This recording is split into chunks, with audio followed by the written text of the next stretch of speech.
Originally, I was one of those people who unfortunately succumbed to the nature of pop culture phenomenon. So when Lost suddenly became the show everyone loved to hate for its overly confusing storyline and crazy cast of characters, I of course jumped on the bandwagon. Now I'm one of those people who believes that everyone has a right to their opinion, but only once they've experienced the thing they have an opinion on. So I decided to check out the new episodes of Lost, hoping that I could somehow figure out the storyline without actually taking the time to watch the previous season. I was surprised to find that Lost is actually a pretty good show after all. The characters are beautifully flawed, the storyline is actually pretty interesting, and all in all it's a pretty enjoyable experience to watch. Having said that, let's have some fun, shall we? I don't really have enough time to go into all the seasons of Lost, so I'm just going to go from the episode I actually started watching at, Jughead. The survivors of Oceanic Flight 815, who didn't leave the island in the finale of Season 4, are still stuck on the island. They include the cynical Miles, the fun-loving genius Faraday, the airheaded Juliet, the Asian Jin, and the all-around love-to-hate guy Sawyer.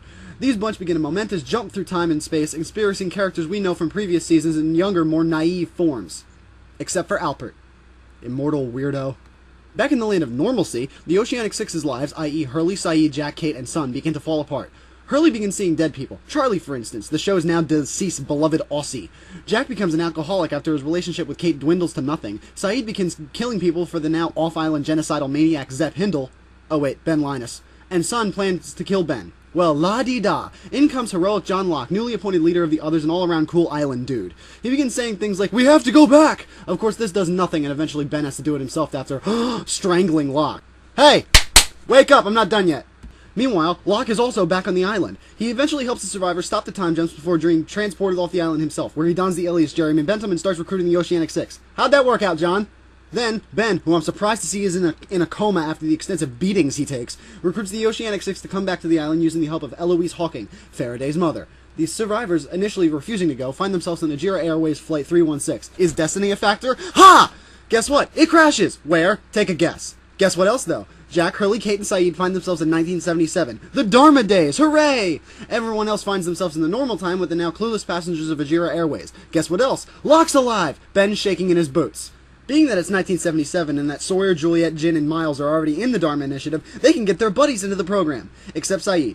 Poor assassin for hire, always in the wrong place at the wrong time. In modern times, Locke and Ben go looking for the smoke monster, which manifests as Ben's poor adopted daughter and tells him to listen to John Locke no matter what. Creepy. Then John returns to camp and he angrily tells Alfred that he wants to see Jacob, the mysterious leader of the others. Richard is hesitant at first, but eventually agrees. Back in 1977, Sayid escapes Dharma jail and eventually tries to kill young Ben Linus. Good plan at first, but oh no, he hasn't killed anyone yet, he's just a child. Let's just put him in a position to do so by bringing him to the others so they can heal him, says the still airheaded Juliet. Then our miseries can be complete. While still in 1977, we learn that Dr. Chang is Miles' dad, Sayid accidentally created what Ben Linus is today, and the timeline cannot be changed whatsoever, says an arguing Miles and Hurley. Enter the heroic Faraday back to the island. Faraday wants to change the past by detonating the Jughead hydrogen bomb on the island, reversing the incident at the Swan Station, and making it so that none of this has ever happened. Guess what? He fails and is shot dead by a younger version of his own mother. Oh yeah, it's that bad. Jack picks up Faraday's notes and plans to stop the incident once and for all. If I lost you a while back, prepare to be dazzled.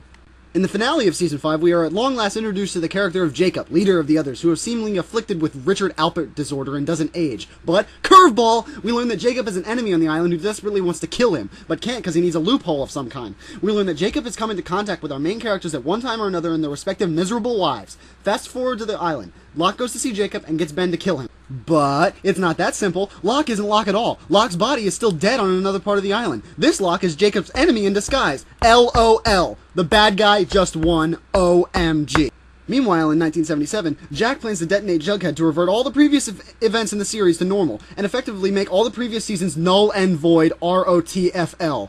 Of course, Sayid gets shot, Sawyer comes back, and all hell breaks loose at the Swan Station. So, Jack drops the bomb. It doesn't go off. The incident happens. Ha ha ha. Juliet gets pulled down the well and seemingly dies. Then at the end of the episode, Juliet, yeah, she survived the fall down the well. Hits the bomb a few times. Bang, boom, lost.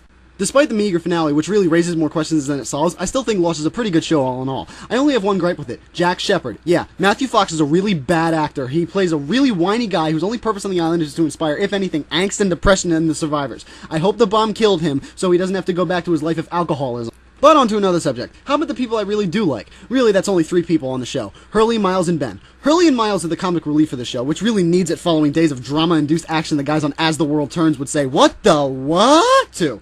Ben, on the other hand, is the sociopathic Hannibal Lecter of the island who rationalizes every killing he perpetrates with the island told me to do it. Not a very huge leap from his part in Saw with Jigsaw told me to do it.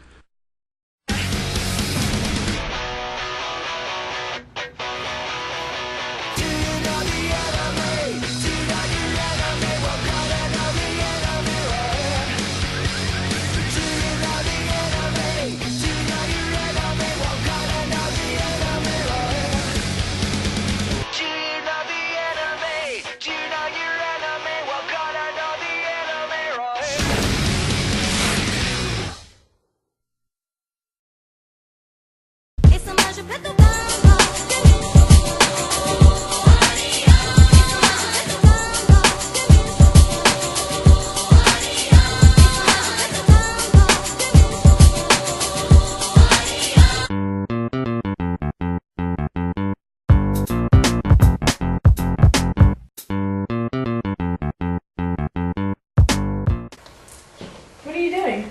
It's over? You're taking them all off. Yes, I'm taking them all. Well, then it's over. That's good. What's the matter? No, it's not over. Why don't you understand? Look, the zombies are spreading everywhere. There's even one on a whale. Seriously. The poor little right whale. This is terrible. Bummer, man. It's out spreading everywhere.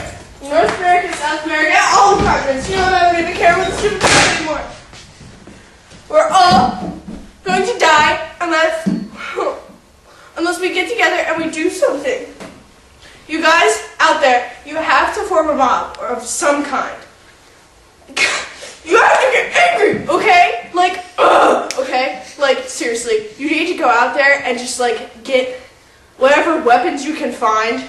You need, like, pitchforks, and you need torches, flaming sticks of fire. You need to, like, go out there and man up against these, okay? These zombies are disgusting. Like, do you want them to take over the world? Okay, do you want to turn green and have worms coming out of your face? Because I sure don't, okay? That's disgusting. They feed on your brains. I don't want to eat brains. So, anyway, you guys really need to get out and just fight back. Thank you.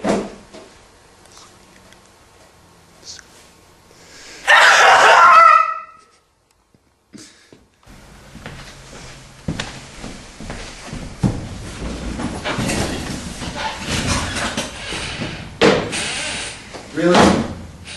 Mobs with flaming pitchforks and torches. Do you want to live? Not in a world run by mobs with pitchforks and torches. Well, it's better that than zombies. How is that better? I don't want to be a zombie. Do you want to be a brain-eating zombie? Like, yeah. No comment. No comment. See? I win. These are the people I work with. Do we have anything else?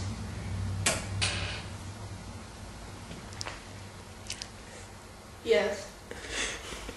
Had to confirm with the text on that, did you? Yes, I did. Because I'm a little flustered. Yeah, I could tell. Are you okay now? No. Have you calmed down at all? No. No? No. No? No. No? No. Really? Can you hear me say no? I've said it about 7,000 times. You people out there have heard me. Have you at least forgiven me for the eyelash? No. I hope the zombies eat your face. Really? Do we have anything else? No?